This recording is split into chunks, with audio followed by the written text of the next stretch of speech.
and radio.com.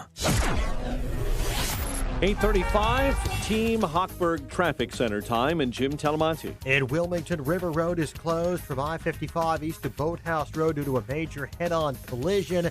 Seeing delays on the inbound Kennedy starting at Foster. It's 48 minutes, O'Hare to downtown. 31 from Montrose, tad heavier the Express. Outbound 32 minutes to the airport. Eden's 19 minutes, Lycurk to the junction. Outbound 29. Inbound Eisenhower, it's an hour from 390 to downtown. 46 minutes for Wolf. Outbound 38 minutes to 390. Stevenson 52 minutes, 355 to the drive. Outbound 37. To Ryan 40 minutes, 95th to downtown. Delays on southbound Lakeshore Driver Wilson to Michigan Avenue. Delays on the northbound Veterans Memorial from 75th to the Reagan Tollway at Army Trail to 290. That's traffic. I'm Jim Talamonte on AM 560 The Answer. Chicago's Morning Answer continues next. Your official Chicagoland weather forecast from the 1-hour Heating and Air Conditioning Weather Center. Another day of thick cloud cover, a high of 34, 27 overnight, 36 tomorrow. Saturday, remaining cloudy. Our first chance at the sun probably on Sunday with a high of 46. Currently 31. Next news coming up at 9. Chicago's Morning Answer with Dan and Amy continues next on AM 560, The Answer. This hourly segment is brought to you by the Money Hour radio show, Saturday afternoons at 3 on AM 560, The Answer. Brought to you by Pearshell Financial Group. If you're looking for the latest news, insight into what it means, and the sharpest opinion, there's only one station in Chicago where you can turn. One more day of boring questions read by Justice Roberts.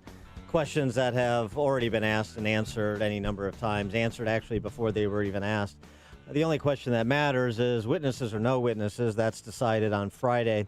And Chuck Schumer, after so much optimism earlier in the week, not expressing so much optimism yesterday. How confident am I on witnesses? That's a good question. Well, you got your question. Okay. Even though you're over my shoulder, I would say this. We've always known it will be an uphill fight on witnesses and on documents because the president and Mitch McConnell put huge pressure on these folks. But for 4 weeks, we've made the relentless. I've been every day, I think every single day, I have argued why we need witnesses and documents. And we have won over the American people.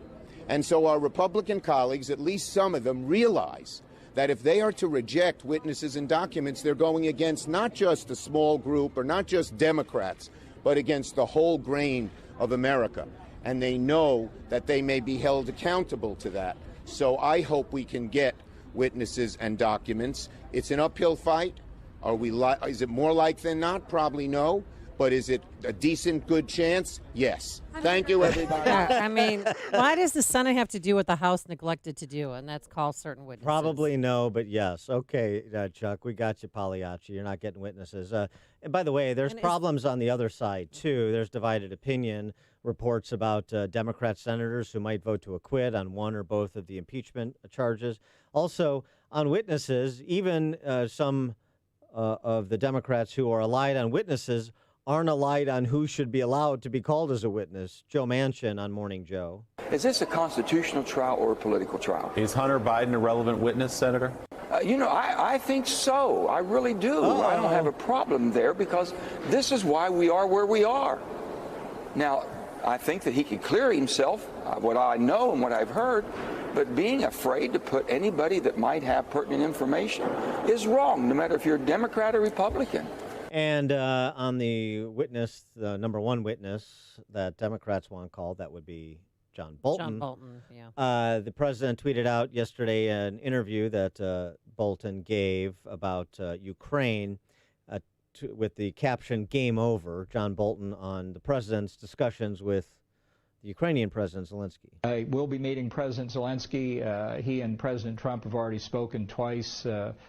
President called to congratulate President Zelensky on his election and then on his success in the parliamentary election. They were very warm and cordial calls. We're hoping that they'll be able to meet in Warsaw and have a few minutes together because the success of Ukraine, maintaining its freedom, its system of representative government, a free market economy free of corruption, And dealing with the problems of the Donbass and the Crimea are high priorities here, obviously, but high priorities for the United States as well. I don't know if it's exculpatory on the issue of John Bolton disagreeing with something the president may have said or attempted to do with Ukraine. I don't know if that interview is exculpatory, but it is interesting. It certainly doesn't convey someone who is highly angry, backstabbing, out to get him. Well, highly concerned about how policy is being pursued with respect to Ukraine, about how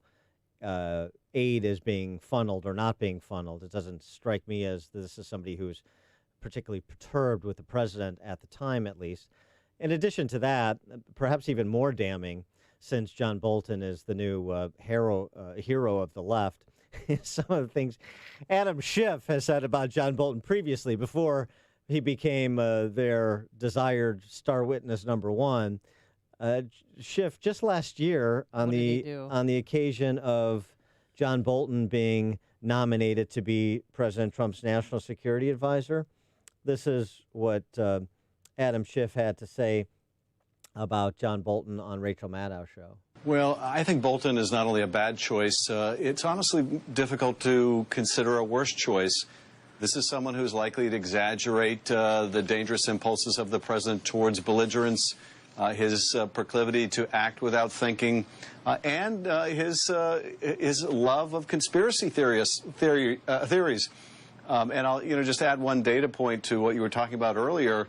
John Bolton once suggested on Fox News that the Russian hack of the DNC was a false flag operation that had been conducted by the Obama administration.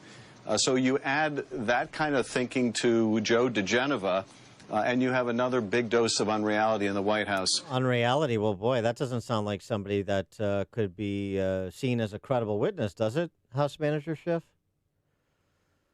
Well, the good news is what Chuck Schumer conceded, which is highly unlikely that we're going to get witnesses, much more likely that we're going to bring this to a expeditious end and a vote, which will be to acquit before the weekend is out. For more on this, we're pleased to be joined by Geoff Shepard.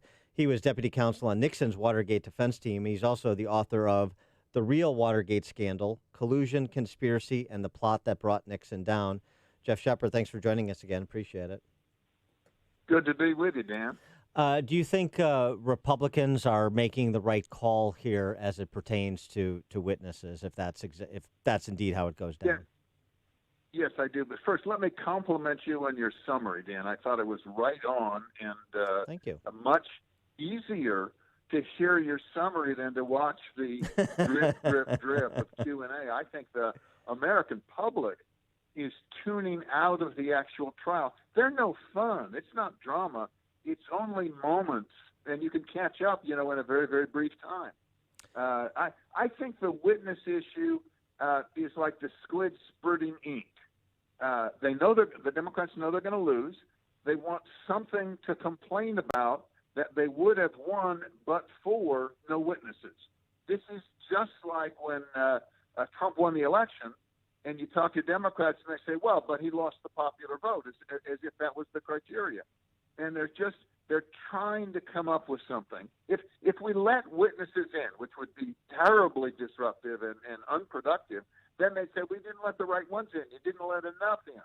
They're going to complain until the last dog dies. And our difficulty is in the Senate, unlike the House where they just ran roughshod over us. In the Senate, there's a referee, and the referee is the Chief Justice. And if you recall, this is the Chief Justice, and I don't mean to dump on him. I'm a lawyer, who said there are no Obama judges. So one of the things he's going to do is lean over backwards to try to be fair and not appear to be a Republican appointee.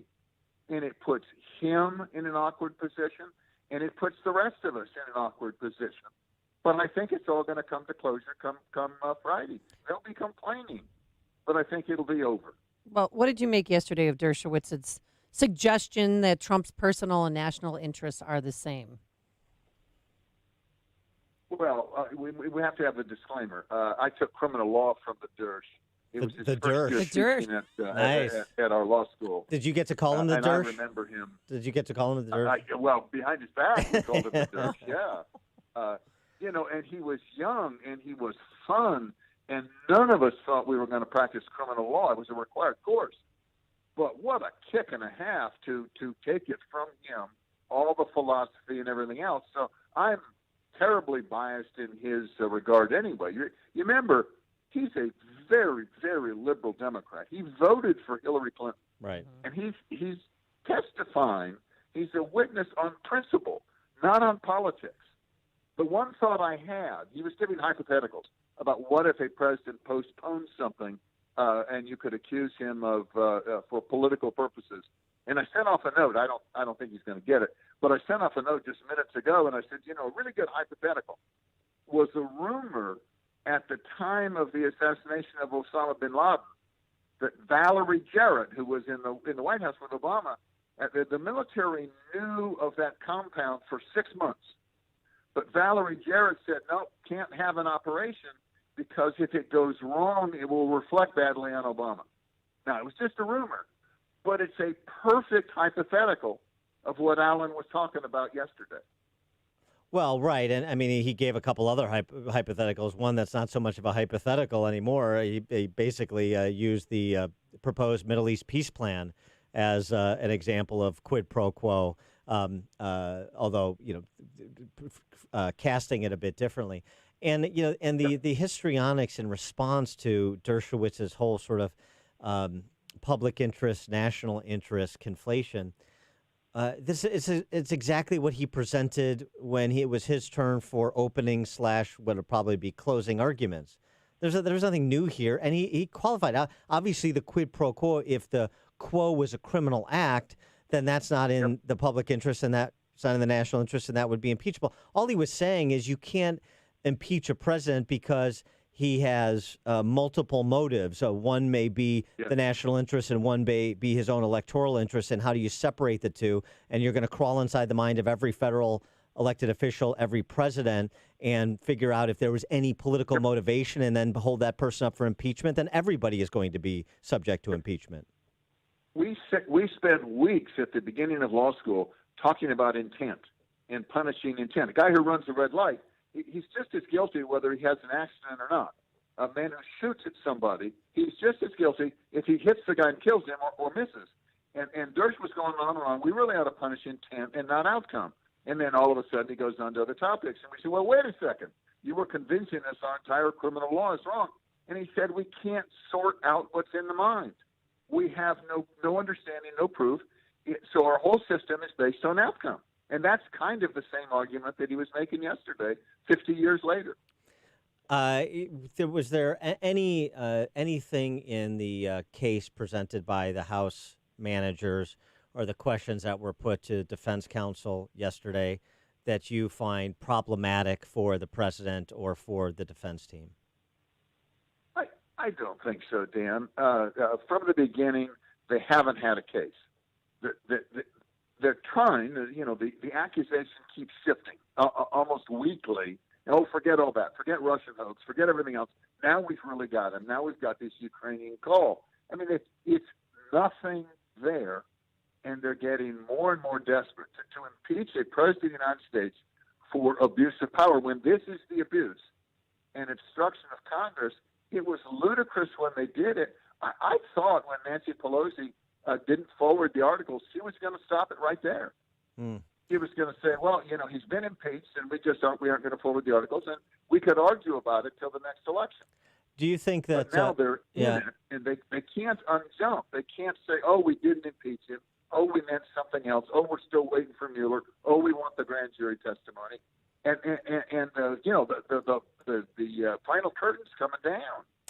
Arguably, I would argue, Andy McCarthy would argue that the president made a mistake when he made this whole matter whether or not there was a quid pro quo rather than the Dershowitz position, which it doesn't matter if there was a quid pro quo because it's not an impeachable offense. That's called foreign policy as long as the president is not guilty of a criminal act or something tantamount to a criminal act, personal enrichment and that sort of thing. But what about Schiff? Did Schiff make a mistake and the House managers make a mistake by predicating this all on President Trump's mens rea, as you're discussing, and the idea that he did not have a legitimate basis to express concern about corruption in Ukraine when, as Pam Bondi and others laid out, all sorts of media outlets, all sorts of government agencies, even business partners of Hunter Biden raised concerns about Hunter Biden and Burisma and Ukraine, and that loops in Joe Biden. At the time, and so that loops in Joe Biden, and that actually opened the door for all of this Biden Inc. Burisma stuff. Adam Schiff actually inadvertently opened the door. See what happens. It's a perfect example of what's going on. There's this saying that the lie gets halfway around the world before truth gets stance on. And what happens is you get setups. And there's an accusation, and it's a surprise, and the mainstream media jumps on it like it's the end of the world. And then over the next couple of days, you get these clips, it's jumping on Bolton, and here's Bolton's book, and we haven't even seen the manuscript. It's just a New York Times article. But everybody on the other side says, this is it, this is the undiscovered truth, And then you get these clips that come out, and you get Schiff dumping on him, and you say, wait a second. This isn't what we were told. But then the game is on the next day to a new accusation. And the American public, they're not going to put up with it. I mean, I think it's going to be a real comeuppance come November when all these people who are made fun of, all these people are told, oh, you're deplorable, you can't read, you're forgotten, you don't count. Only the folks on the West Coast are worthwhile. And everybody gets to vote. And that's the telling moment. That's how our country's run. He is Geoff Shepard, former deputy counsel on Nixon's Watergate defense team, author of The Real Watergate Scandal, Collusion, Conspiracy, and the Plot That Brought Nixon Down. Geoff Shepard, thanks so much for joining us again. Appreciate it. Dan, Amy, it's good to be with you. Thank you for having me on. Thank you. And he joined us on our turnkey.pro answer line. Listen to podcasts of Dan and Amy from the AM 560 mobile app. Download it today at 560theanswer.com/mobile. Backed by popular demand, the 2020 Tinley Park Golf Show, February 7th through the 9th at the Tinley Park Convention Center. Show hours are Friday noon to 8, Saturday 10 to 5, and Sunday 11 to 4. Enjoy a true golfing experience with driving range demo.